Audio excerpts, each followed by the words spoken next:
Hey everyone, welcome to my podcast. அதாவது hosted by myself, Gilbert. மாட்டினா ஒன்று ஒரே நேரத்தில் எல்லாம் மாட்டுவானுங்க, இல்லைனா எவனையுமே சிக்க மாட்டானுங்க அப்படின்ற மாரி தான் நம்ம வாழ்க்கை மேக்ஸிமம் இருக்கும். அதுக்கு காரணம் என்னென்னா லா ஆஃப் அட்ராக்ஷன்னா என்னென்னா, காலங்காத்தால் நீ அலாரம் அடிக்கிறதுக்கு முன்னாடி ஏஞ்சி, உங்கள் அம்மா திட்டுறதுக்கு முன்னாடி பல் விளக்கி, தண்ணி நிற்கிறதுக்கு முன்னாடி குளித்து, சாப்பாடு சூடாக இருக்கும் போதே சாப்பிட்டு, வேலைக்கு நேரத்துக்கு போய், போகிற வழியிலே நீ பஸ்ஸில் சைட் அடிக்கிற பொண்ணோ, இல்லை உங்கள் ஆஃபீஸில் நீ சைட் அடிக்கிற பொண்ணோ, ஆஃபீஸு காலேஜு அந்த மாதிரி எங்கேயோ அவங்களாம் ஒன்று பார்த்து லைட்டாக ஒரு சிரிக்கிறாங்களோ இல்லையோ, அவங்க லைட்டாக ஒன்று திரும்பி அந்த கோவை சாரில் வடிவேலை பார்க்குற மாதிரி அப்படின்னு பார்த்தா கூட பரவாயில்ல. அந்த நாள் ரொம்ப அழகான நாளாக இருக்கும். அன்றைக்கி பார்த்து மேனேஜர் லீவ் போட்டிருப்பான், அன்றைக்கி பார்த்து உங்களுக்கு எப்போவுமே குடைச்சல் கொடுக்குற கிளைண்ட்டு ரொம்ப பாசமாக பேசுவார். அந்த மாதிரி ஒரு நாள் ஆரம்பிக்கிறது எவ்வளோ நல்லா இருக்குதோ, சில நாள்லாம் அப்படியே ரொம்ப பீஸ்ஃபுல்லாக போகும். ஆனால் அதேமாரி சில நாள்லாம் காலங்காலத்தால் லேட்டாக ஏஞ்சி அந்த அலாரத்தை 2-3 தடவை ஜூம் பண்ணி அதை 1 மணி நேரம் 1/2 மணி நேரம் கழிச்சு ஏற்றி அறக்க பறக்க குளிச்சுட்டு பல் வளர்க்கணுமா இல்லையான்னு தெரியாமல் சாப்பிட்டுட்டு கசகன சட்டையை போட்டுங்கன்னு வண்டி எடுத்து அடிக்கிற டிராஃபிக்கில் 9 மணிக்கு கிளம்பி 9:30க்குள்ளே ஆஃபீஸ் அடிக்கிற டிராஃபிக்கில் 8:30க்கு கிளம்பி 8:15க்குலாம் நம்ம போயிடுவோம், டைம் ட்ராவல் பண்ணிவிடுவோன்னு நம்பிக்கையில் வேகமாக போக விடாத அளவுக்கு என்னென்னா 2 பக்கமும் யாரும் ஓவர்டேக் பண்ணுவாங்க. நடு ரோட்டில் பொறுமையாக ஒரு டாட்டா ஏசி போவோம், அதில் லெஃப்ட்டில் நீங்கள் ஓவர்டேக் பண்ணக்கூடாது, ரைட்டில் ஓவர்டேக் பண்ணலாம் அப்படின்னு பார்த்தா ரைட்டில் ஒருத்தர் ஒரு டிவிஎஸ் 50 இல்லை ஸ்ப்ளெண்டர், சில நேரத்தில் R15 மாரி வண்டி வச்சுன்னு கூட அந்த எவ்வளோ கதையாக இருந்தாலும் ஓவர்டேக் பண்ண விடாத அளவுக்கு அவனுக்கு பொறுமையாக ஓவர்டேக் பண்ண ட்ரை பண்ணிருப்பாங்க.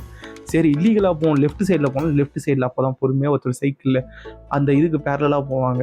பின்னாடி இருந்து பார்த்தா இந்த சைக்கிளு, அந்த டாட்டா ஏசி, அந்த R15 இல்லைனா ஏதோ வேறு ஏதோ ஒரு வண்டி, 3 வண்டியும் கையை கொத்துன்னு ரொம்ப பொறுமையாக பீச்சில் நடக்கிற மாதிரியே இருக்கும். நம்ம அவசரம் அவனுக்கு முடியாது.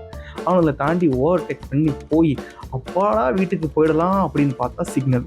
சரி, சிக்னல் நின்று கிளம்பலான்னு பார்த்தா கரெக்டாக அந்த சிக்னல் இல்லைனா அப்போ தான் யாராவது தலைவர் வருவார், இல்லைனா அந்த பக்கம் வேறு ஏதாவது ஒரு போராட்டம் நடக்கும். அதனால் கொஞ்சம் நேரம் அவங்க போகிற வரைக்கும் வெயிட் பண்ணுங்கள், நம்ம எக்ஸ்ட்ராவாக வெயிட் பண்ண வச்சு அப்படியே நம்ம ஆஃபீஸுக்கு போனால் யாருக்கிட்டலாம் நம்ம சிக்கக்கூடாதுன்னு நினச்சோமோ எல்லாருக்கிட்டையும் நம்ம சிக்குவோம். நம்ம சிக்கி கெட்ட பேர் வாங்குறது இல்லை திட்டு வாங்குறது யாரெல்லாம் பார்க்கக்கூடாதுன்னு நம்ம நினைக்கிறோமோ அவங்களாம் நம்மளை பார்த்துட்டு அச்சைக் அப்படின்ட்டு போயிடுவாங்க. அதுக்கப்புறம் என்ன அப்படியே வரிசையாக நடக்கும். நீங்கள் குடிக்கிற காஃபி ஆறி போயிருக்கும், நீங்கள் சாப்பிட்ற வடையில் முடி இருக்கும், உங்கள் அம்மா செஞ்சு கொடுத்த சாப்பாடு இல்லை, நீங்கள் கேண்டீனில் வாங்குற உங்களுக்கு பிடிச்ச சாப்பாடு இல்லாமல் இருக்கும், எல்லாம் சாப்பாடு நல்லா இருக்காது. அதுக்கப்புறம் ஒரு டல்லாக ஒரு சாயங்காலம் ஏதோ ஒரு பாயிண்டில் திடீர்னு எல்லாம் நல்லா ஆகலாம். எதுப்போ இந்த வேலை முடிஞ்சு போகும்போது இது ஆகலாம். ஆனால் வேலை ரொம்ப டென்ஷனாக இருந்துச்சுன்னா அந்த நாள் ஃபுல்லாக உங்களுக்கு கடுப்பாக தான் போகும். இதுதான் லா ஆஃப் அட்ராக்ஷன். ஓகேவா? இவ்வளோ நேரம் நான் பேசுனது ரொம்ப சிம்பிளாக சொல்லணும்னா, எண்ணம் போல் வாழ்க்கை. ஆமாம்ல, 3 வாரத்தில் முடிச்சிடலாம். 3 வாரத்தில் முடிச்சிட்டாங்கன்னா அப்படி என்ன 3 வாரத்தில் முடிக்கணும்னு ஆசைப்பட்டால் நான் முதல்ல எதை சொல்லியிருப்பேன், நீங்கள் பாட்காஸ்ட் ஆஃப் பண்ணிட்டு போயிருக்கீங்க. இல்லை, அப்படிலாம் நான் கூட மாட்டேன், நான் ஃபுல்லாக கேள்வி. ஸோ எண்ணம் போல் வாழ்க்கை அப்படின்னா, காலங்காத்தால் ஏஞ்சி நான் நாசமாக போகிறேன்னு நீங்கள் நினச்சி ஒரு நாள் ஆரம்பிங்க, கண்டிப்பாக நாசமாக போகிறதுக்கு சைன் நிறைய இருக்கும். காலங்காத்தால் ஏஞ்சி நான் நல்லா இருப்பேன்டா, நான் பயங்கரமாக வருவேன்டா, நான் செம்மையாக வாழ்வேன்டா அப்படின்னு நினச்சிங்கன்னா நீங்கள் செம்மையாக வாழ்வீங்க. இது ஒரு காலத்துக்கே அப்ளிகபிள் தான். வாழ்க்கையிலே சிலர்லாம் அப்படி தான். இந்த சிலர்லாம் எப்படி இருக்கீங்கன்னு கேட்டால் கூட நல்லா இருக்குன்னு சொல்ல மாட்டாங்க. இன்னும் சிலர்லாம் எவ்வளோ கஷ்டம் தான் நல்லா இருக்குதுன்னு சொல்லுவாங்க. ஆனால் காலப்போக்கில் பார்த்தாங்கன்னா அவங்க எப்படி நல்லா இருக்கும்போது நல்லா இருக்கிறத வெளியே காட்டிக்கூடாதுன்னு நினச்சாங்களோ அதேமாதிரி அவங்க வாழ்க்கை லைட்டாக டேமேஜ் ஆகும். சிலர்லாம் எப்படி கஷ்டத்தை மறைச்சிட்டு நான் நல்லா இருக்கேன்னு சொல்கிறாங்களோ அவங்க வாழ்க்கை கொஞ்சம் நல்லா இருக்கும். நல்லது நடக்கும் அப்படின்னு நினச்சா நல்லது நடக்கும், நம்மளுக்கு கெட்டது தான் நடக்க போகுது அப்படின்னா கெட்டது நடக்கும். ஆனால் அதில் இன்னொரு விஷயமும் சொல்கிறாங்க, நம்மளுக்கு இந்த கெட்டது நடக்கக்கூடாது, நம்மளுக்கு இந்த கெட்டது நடக்கக்கூடாது, இந்த தப்பான விஷயம் நம்ம நடக்கக்கூடாது அப்படின்னு யோசிச்சாலே அது நடக்குமா. இப்போ சில சிம்பிளாக சொன்னால், நம்ம யாரையும் பார்க்கக்கூடாதுன்னு நினச்சா நம்ம பார்ப்போமா. ஏன்னா நம்ம யாரையும் பார்க்கக்கூடாதுன்னு நினைக்கும் போதே அந்த மூளைக்கு இந்த இயற்கைக்கு அந்த ஆளை எடுத்து இவன் கண்ணு முன்னாடி காட்டணும்.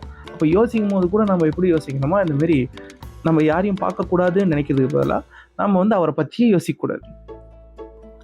ஒரு எக்ஸாம்பிள் சொல்லிடுவோம் அப்படின்னா, இப்போ நீங்கள் ஒரு எக்ஸாம் எழுதிருக்கீங்க, அந்த எக்ஸாமில் நான் ஃபெயில் மட்டும் ஆகிடக்கூடாது அப்படின்னு நினைக்கக்கூடாது, அந்த எக்ஸாம் நான் பாஸ் ஆகணும் அப்படின்னு நினைக்கணும்.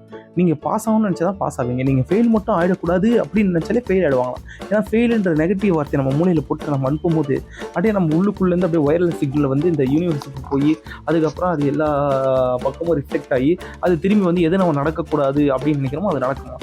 அதனால் நம்ம எது நடக்கக்கூடாதுன்னு நினைக்கிறோமோ அதை நம்ம நினைக்கவே கூடாதான். ஓகேவா? ஸோ இது வரைக்கும் நீங்கள் இந்த பாட்காஸ்ட்டை கவனிச்சிங்கன்னா உங்களுக்கு நல்லதே நடக்கும். நம்புங்க, நம்பிக்கை அதானே எல்லாம். அப்படின்னு சொல்லிட்டு இந்த பாட்காஸ்ட்டை இதோட முடிச்சுக்கிறேன். ஸோ இது வரைக்கும் கவனித்த அனைவருக்கும் thank you for listening and take care.